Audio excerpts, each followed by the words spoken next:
There are 3 changes coming to the 2025 Subaru Crosstreks, and today we're going to highlight those exact changes. We're going to talk about some details on the Crosstreks just in general. They came out with a new generation for the 2024 model year, so that was the 3rd generation running for the Subaru Crosstreks, and about every 5 to 6, even 7 years, they come out with a total new redesign. So this is really more of a refresh, but there are some significant changes they're making this year, some things to be on the lookout, and maybe could determine whether or not you go with the 24 or decide to wait a little bit longer and get a 2025. If you are new to my channel, my name is Alex. I like to share weekly videos all on Subaru related topics. So if you think you might enjoy those kinds of videos and you want to stay up to date on all the latest and greatest around Subaru, consider clicking that subscribe button down below. And as always, if you guys do enjoy today's video and find value in it, please remember to click the like button. It's a small favor to ask, but it helps me out a ton and I really appreciate it. To give you a quick recap and catch you up to speed with what has changed with this 3rd generation, in 2024, Subaru redesigned the exterior of the Crosstrek.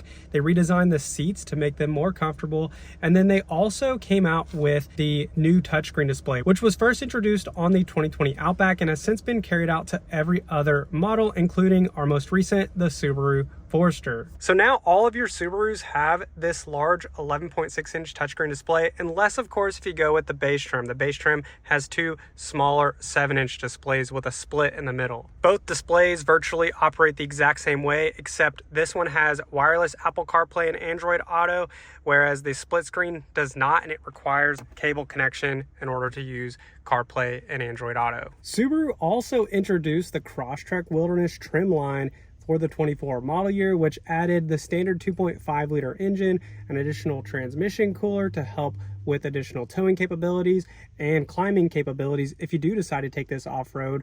It's got all-terrain tires and it's overall a more off-road capable Crosstrek. They are continuing this Crosstrek Wilderness and keeping it the same for the 25 model year. Now, let's talk about what you came for. The differences. What's changing for 2025? What is Subaru doing different for this new model year? The first change that they are making is with the color options. They are removing one color and adding another. The new color is going to be Daybreak Blue Pearl.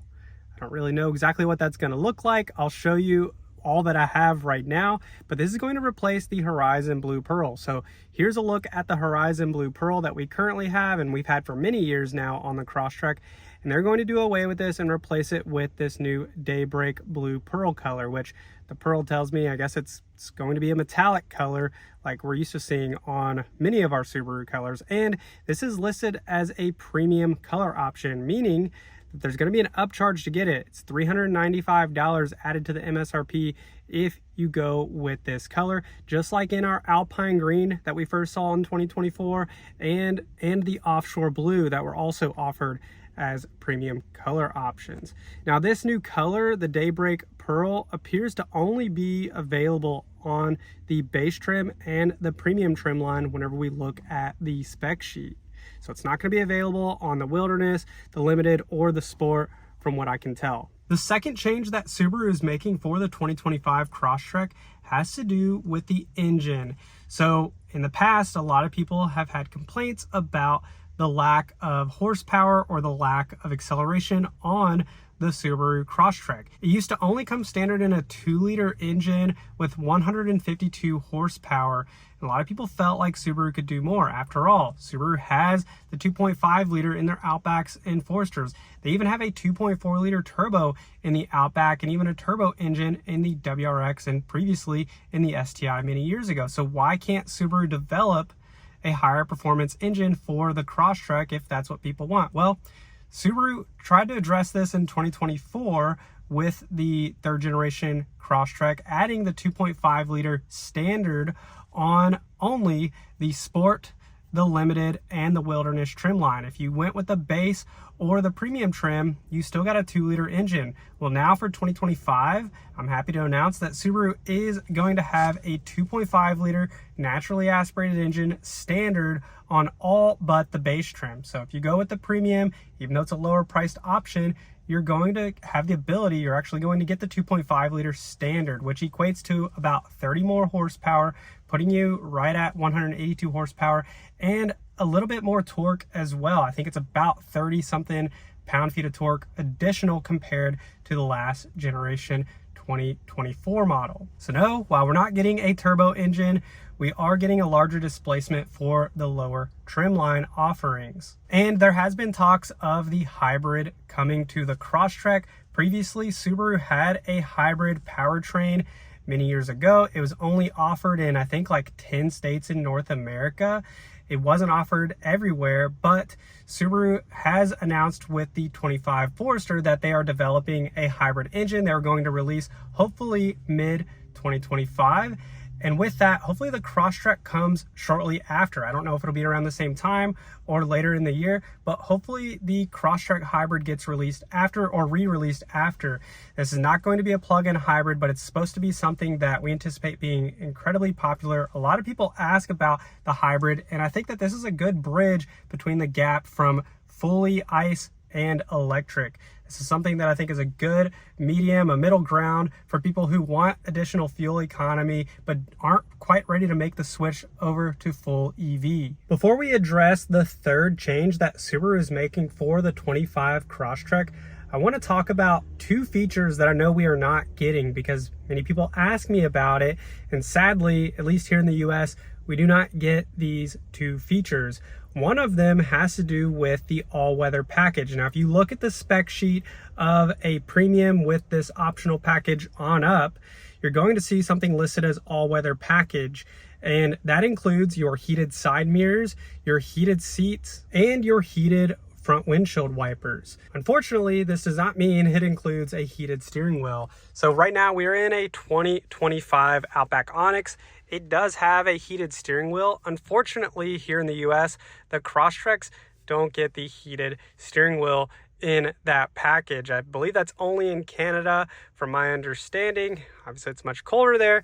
And even in northern states where we get snow and cold, they don't have that on the Subaru Crosstrek. It'd be nice to have that as a part of an optional package, but we don't get it. The other feature that I know we're not getting on the Crosstrek is the power rear gate like we see here in this Outback. It's offered on many other models that Subaru has, but we don't get a power liftgate on the Crosstrek. And my thought always was, well, the power liftgate on the Crosstrek is really lightweight, so whenever you open it, about halfway up, it kind of flies up on its own.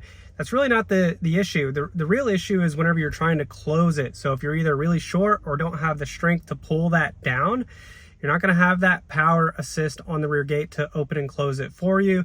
Subaru does have a little bit of a workaround. It's not perfect in my opinion, but you can get an OEM strap that is connected to the bottom of that hatch that you can then pull on that. So it brings it down probably about 5 or 6 inches lower, at least the strap, the handle is lower. So you can grab that and pull it down. So you've got a little bit more leverage than having to reach all the way up to pull that down yourself. So it's not perfect, but that is what they have as an optional accessory on the Crosstreks. And last but not least, probably something that you could have guessed, the third change for 2025 is going to be pricing. Now, each and every year, depending on how much they change on the vehicle dictates how significant this price change is. Well, it's really not that significant this year because they're keeping a lot of the things that they brought in the third generation. They're really only doing kind of a revamp. The base trim line, when you compare the base 2024 to the base trim 2025, you're only looking at about a $500 difference in price. The base MSRP on a 24 was $25,195, and it is now $25,695. So really not that big of a difference when you compare pricing. So if you are out there shopping, you're trying to compare or trying to snatch up one of the last 2024 models, worst case scenario, the 25 really isn't going to be that much more. And with dealer inventory getting better, a lot of dealerships are discounting their cars already. So it's not going to be that significant in my opinion, but it is something to be aware of. In terms of availability on the 2025 Crosstrek, we are in the beginning of November.